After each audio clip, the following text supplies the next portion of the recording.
The first sign that I'd made a mistake moving to Whispering Pines was the garbage. Stacked black bags, dumped right in the middle of my driveway at 5 in the morning. Not on the curb, not near the trash cans, smack in the center of my freshly sealed concrete. I stood there in a bathrobe, coffee shaking in my hand, just staring at the mess like it might explain itself. And the kicker? I own a waste management company. Yeah.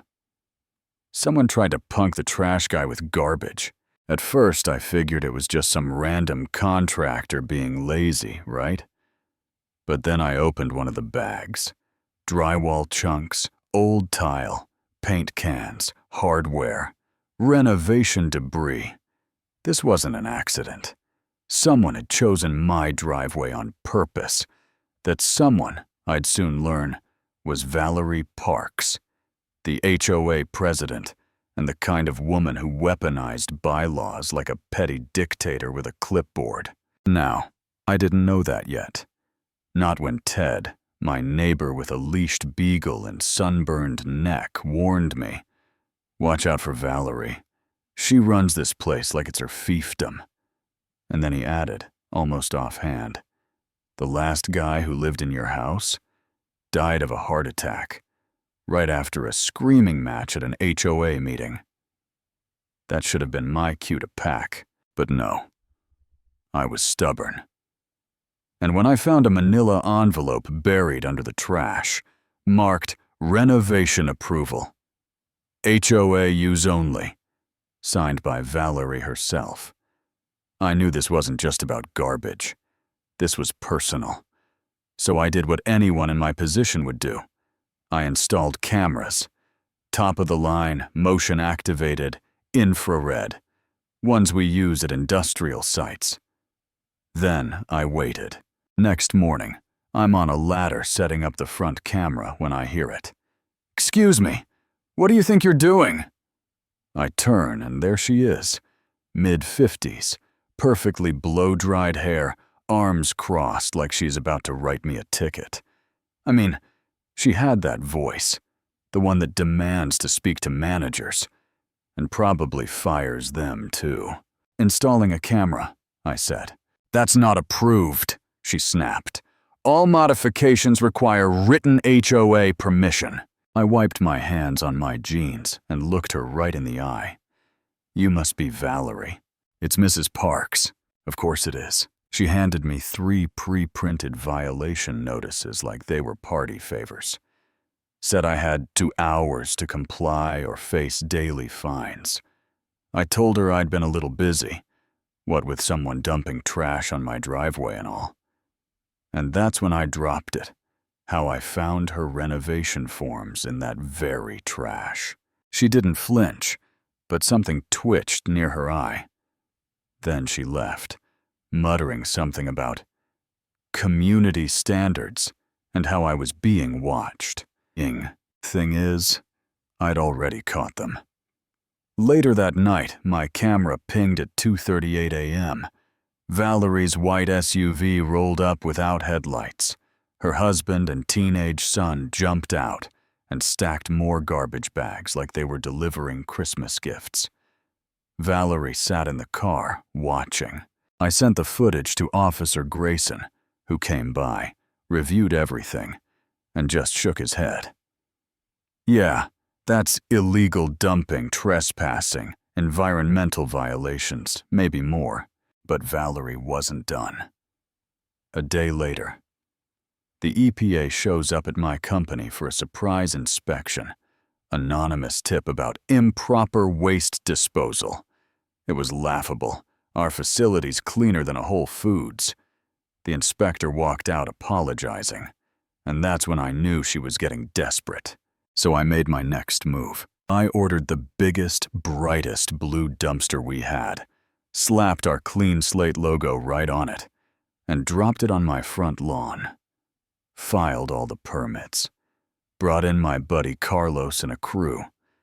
Made it look like I was doing major renovations. Scaffolding, noise, sawdust, just enough to make her snap. And boy, did she. She showed up screeching like I'd parked a UFO, said I was violating aesthetic codes. I smiled, handed her a copy of the permits, and reminded her she'd opened my email at 3:42 p.m. the day before. Then I offered to show her security footage of her SUV of the dumping. "This isn't over," she hissed. "I sure hope not," I said. "I'm just getting started." That week, I started going door to door, meeting my neighbors. Learned a lot. Rebecca across the street got fined for having overly patriotic 4th of July decorations. Franklin down the block kept a logbook of every time Valerie dinged him for grass height. A 1/4 inch over regulation. A 1/4 inch. And then Franklin dropped the real bomb. My house used to belong to Valerie's dad. She'd expected to inherit it. But he left it to a conservation trust instead. They sold it. I bought it. That wasn't just HOA harassment. It was revenge. So I leaned in, launched a free waste pickup service for the entire neighborhood, except the Parks family. Filed a complaint with the EPA about Richard's illegal dumping into the nearby wetlands. Got Officer Grayson involved. Set up a sting operation. And when 2 of Richard's crew showed up at night trying to vandalize my place with industrial solvent, we caught them on camera. Clear as day. The EPA raided their company. Valerie got hit with harassment charges, her husband with environmental violations. Their son, Trevor, got busted for vandalizing my truck.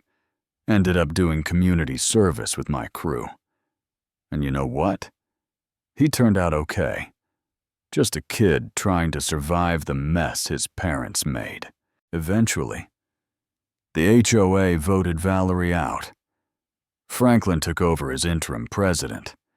I helped rewrite the bylaws, and that trashed wetland behind the neighborhood, we turned it into a full-blown environmental education center, built by the very people who tried to destroy it. The day of the soft opening, Valerie showed up. No designer clothes, no SUV, just quiet. She stood off to the side, watching volunteers plant native wildflowers. Our eyes met. I nodded. She nodded back. Truce. Maybe. Later that week, I found an old photo in the attic. Valerie as a kid, planting a tree with her dad in the backyard. Same tree still stands. I mailed it to her. No note. Just the photo. Because some things really are worth preserving. So yeah, maybe this wasn't about garbage after all. Maybe it was about power, loss, and the quiet war that plays out in neighborhoods everywhere. But if there's one thing I know, trash always finds its way to the surface. And with the right tools, you can turn even the nastiest mess into something useful. Let me know what you think down below. Was Valerie just a villain? Or someone broken by grief? Was I right to fight back the way I did? Or did I take it too far? Drop your thoughts in the comments. Because in Whispering Pines, it turns out the real drama was never about the trash. It was always about what we choose to throw away and what we fight to keep.